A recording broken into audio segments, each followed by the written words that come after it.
जय श्री राम दोस्तों। अयोध्या में 22 जनवरी को लेकर ऐसा माहौल बन रहा है ना कि जैसा माहौल आज तक ना 500 सालों में अयोध्या में कभी बना होगा ना बनेगा। जैसे दिवाली में भारत में हर घर घर में जैसे सजावट वगैरह होती है, जैसा डेकोरेशन होता है, वैसा पूरा माहौल अयोध्या में आज के वक्त में बन रहा है। लोग घर घर जाकर सभी को न्योते दे रहे हैं और इस न्योते को लेकर लोग इतने खुश है कि सोशल मीडिया पर धड़ाधड़ इसकी पोस्ट अपलोड की जा रही है। देश के हर गली मोहल्ले में उस दिन विशेष कार्यक्रम रखे गए। ऐसा लग रहा है कि प्रभु श्री राम जी वनवास के बाद आज पहली बार अयोध्या में लौटकर आ रहे हैं।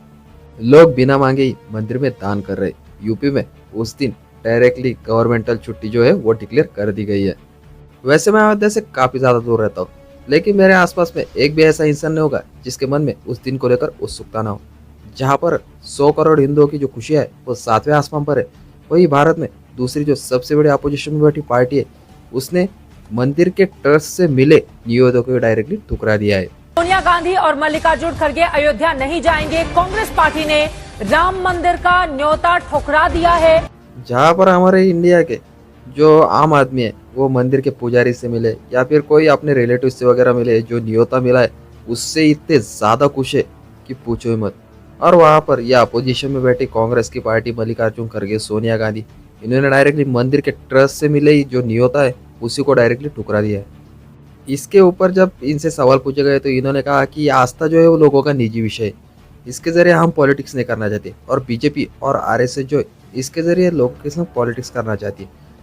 अभी मुझे एक बात बताओ, अगर कांग्रेस ने उनकी गवर्नमेंट थी तब अगर राम मंदिर बनाया होता तो इसका जो पूरा क्रेडिट वो कांग्रेस ही लेती ना। सही बात है कि नहीं? अगर आरएसएस को थोड़ा साइड में रख देते और बीजेपी का अगर बात करें तो पॉलिटिकल पार्टी वो क्रेडिट लेगी। उसका मेन एजेंडा था कि हम राम मंदिर बनाएंगे। उन्होंने अपने वचन कंप्लीट किए। अगर आप भी अपने अलग अलग वचन कंप्लीट करते तो आज आप भी सत्ता में होते। और बीजेपी तो इसका क्रेडिट लेगी और इसके जरिए पॉलिटिक्स तो करेगी। और इनके ऐसे बयानों से ये मैं नहीं कह रहा, इनके कुछ जो पार्टी के बहुत से लीडर वो भी नाखुश है। ये आप अगर वीडियो पॉज कर देखेंगे तो आपको इसमें से बहुत से मतलब जो ट्वीट्स वगैरह, बहुत से पोस्ट वगैरह अलग अलग नेताओं के दिखेंगे। आप एक बार पॉज कर इनको पढ़ लीजिए।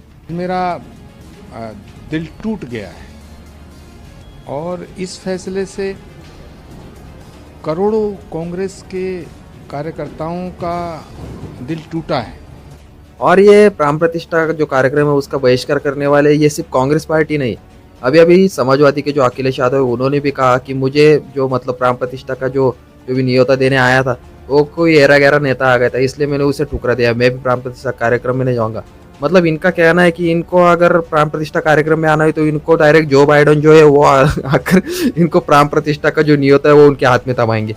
कुछ भी एक वक्त के लिए पूरी पॉलिटिक्स का अगर हम बाजू में रख दे, किसका क्या, किस पॉलिटिशियन का क्या एजेंडा है, किसका क्या कहना है, ये सभी चीज़ों का अगर बाजू में रख दे, एक भारतीय होने के नाते मुझे प्लीज़ ये चीज़ कमेंट आउट करके बताइए, एक भारतीय होने के नाते आपको मतलब भगवान श्री राम जी 500 सालों बाद अपने घर पर अपनी अयोध्या में फिर से लौट कर आए, इस बात की खुशी है कि नहीं है? अगर इन पॉलिटिक्स वालों को अगर थोड़ा सा मतलब ये पॉलिटिक्स को ये थोड़ा सा बाजू में रखकर एक मतलब एक नॉर्मल एक कैंडिडेट है, एक बड़े नेता है, अपने वोटर्स के प्रति थोड़ा सा तो भाव, अपने इंडिया के प्रति, अपने भारत के प्रति, अपने श्री राम जी के प्रति थोड़ा सा तो भाव रखकर अगर इन्होंने सोचा तो इन्हें प्राण प्रतिष्ठा का जो पॉलिटिक्स का मतलब पूरा निजी मामला छोड़ दे तो इन्हें इनसे प्रॉब्लम क्या होनी चाहिए? मतलब ये बयानों पर बयान, अलग से बयान, हमें ये नहीं मिला, न्योता नहीं मिला, सब कुछ चीज़ें नहीं मिली। और जब अखिलेश यादव जैसे नेताओं को जब ये न्योता मिलता है तो उसके बाद देखिए क्या होता है। अब तक कह रहे थे कि उन्हें प्राण प्रतिष्ठा समारोह में शामिल होने का निमंत्रण नहीं मिला, लेकिन जब वीएचपी ने अखिलेश यादव को आमंत्रित किया तो उन्होंने इस निमंत्रण को अस्वीकार कर दिया। और इतने दिन ये कांग्रेस वाले तो कह रहे थे कि ये मोदी जी और बीजेपी वाले हमें प्राण प्रतिष्ठा के कार्यक्रम में बुलाने वाले कौन होते? श्री राम जी उनके अकेले के थोड़ी, ये तो हम सबके, हम तो आएंगे। और अभी ये देखिए कैसे पलट रहे। इसमें हमें जाने में क्या आपत्ति है? और सोनिया जी तो बहुत पॉजिटिव है इस मामले में।